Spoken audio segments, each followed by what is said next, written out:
Yeah, that's good. Yeah. Hey, my friends. So how y'all doing today? So what is on your mind today? Hope y'all doing good. So I'm going to tell you what's on my mind today. I'm going to talk on the subject called have you ever thought about? Have you ever thought about? Okay, we're going to jump right into it. Have you ever thought about, say, a fork and a spoon? So you got a lot of utensils or whatever, pots and pans, just to wash when you wash it after a meal. So a spoon, when you're washing that, you know, that's pretty easy. Because it's smooth on both sides, right? Just do this and then you got the handle, then you got it, it's pretty easy. But a fork is a little different, right? You can wipe the handle, you can wipe this part, but still, it makes you wonder. See those little grooves right there in the middle and the prongs, and all the way down to the end. Makes you wonder if a fork is ever really clean. Okay? Just wonder if you ever thought about that. While I'm on the subject of cleaning, say you in your house and you do your vacuuming, and you start vacuuming. You vacuuming. Right in the same spot. Have you ever thought about that? Because you know, if you got a pretty good vacuum now, if you run that thing one time, most of everything in the loose is going to come up. I mean, you run it up and back, you pretty much should have got it. Right? But now we just go, we just right in the same spot, like we're going to try to suck the carpet off the floor. We just going. But then there might be a little spot right there. You can't get it. But yeah, if you ain't got it the first or second time, it's not going to come up. You might as well go and get yourself a brush or some soap. But have you ever thought about that? I thought it was kind of funny. You know, life is funny, man. So it's some funny stuff be happening. You ever thought about the saying, life is stranger than fiction? That's true. Real life is real funny. And it's much more funny than fiction. When this stuff just organically happens, that's about as good as it gets. But moving on. I go to YouTube a lot of times. I be watching these old R&B groups. I love to watch those old singers and groups. You know, it takes you back to when you was like say in high school. But it's something I noticed about a lot of those groups. Most of them had 5 people in it. And but you only really heard that one. It might be this one guy up front. You could hear his name on his voice on the radio, and right off, you knew who it was. Just like the Stylistics, for instance. As soon as you hear that guy's voice, oh, that's the Stylistics. But the other guys, you have no idea what they sound like, right? And I've been trying to figure out if I'm listening to some of these songs, I can hear a background, but it only sounds like maybe 1 or 2 guys, right? It don't sound like 3 or 4. So it makes you wonder why they have so many guys in the group. They wasn't a band, it was just a group. I'm just wondering if them 4 and 5 other guys was just, they was kind of faking it, you know. You got to do your steps, whatever they be doing, because people can see that.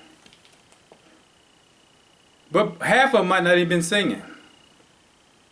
It make you wonder if they even know the words to the song. But I'm not even mad with them, because they were getting paid. Yeah, they were getting paid. But then, you had some groups like Temptations. They had the songs, and they used to have parts to them. You can be what you want to be on cloud 9. You're a million miles from reality. They had them different parts in them. But some of those groups, you never heard the background. Now Gladys Knight and the Pips, let's talk about them. I have to give them some credit because you could hear the Pips. Yeah, you could hear them. I'm leaving. Leaving on that midnight train to Georgia. Leaving on that midnight train. You know, you can hear the Pips back there. But you know what? They still had it pretty easy.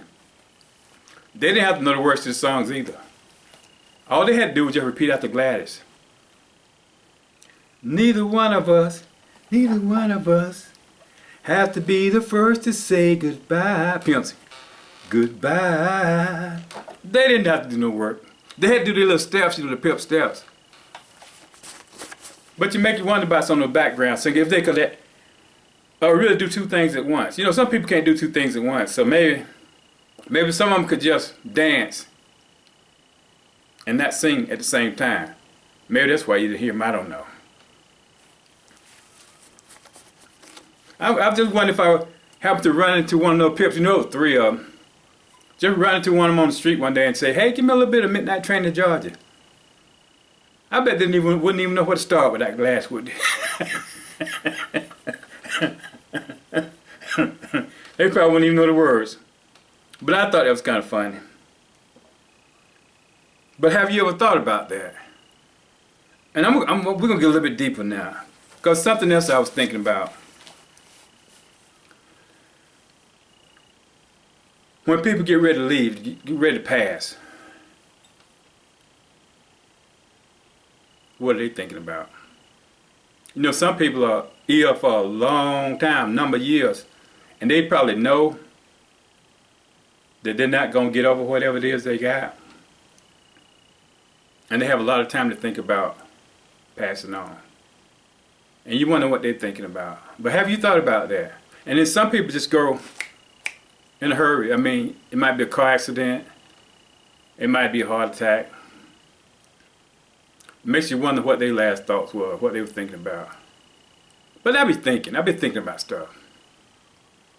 Because my dad, he died from a heart attack. I mean, just out of the blue, wham, took him right out.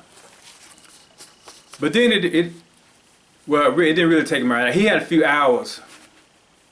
I think he fell over in the middle of the night, and he died some hours later. But I'm pretty sure he probably was knowing what had happened to him, and he didn't know whether he was going to be able to get over it, and he didn't. But it makes you wonder in that situation, you know, what people actually be thinking. And I'm at the point in my life now when I think about, well, I'm really having a lot of fun right now, because for so long I was chasing something, trying to get to a point where I felt like I could really enjoy life and have a good time. So I finally made it. And so I was wondering, okay, things have gotten really good here lately, so am I getting close to my time? You know, you just never know. And if I did get to that point to where I was laying on my deathbed, I think I could go in peace. I think that's the biggest deal of the whole thing, is that when you get, it's time for you to go, that you can go in peace. So I'm grateful for that. Like I say, I got to a point where I can really enjoy life, and I'm no longer chasing. So I know a lot of people don't even make it to that point. They pretty much work their whole life and then they're just gone. So you just never know. So I guess we just need to live each day, like they say, as if it was our last, and try to enjoy life best we can. But anyway, y'all, thanks for tuning in again, and hope to see you next time.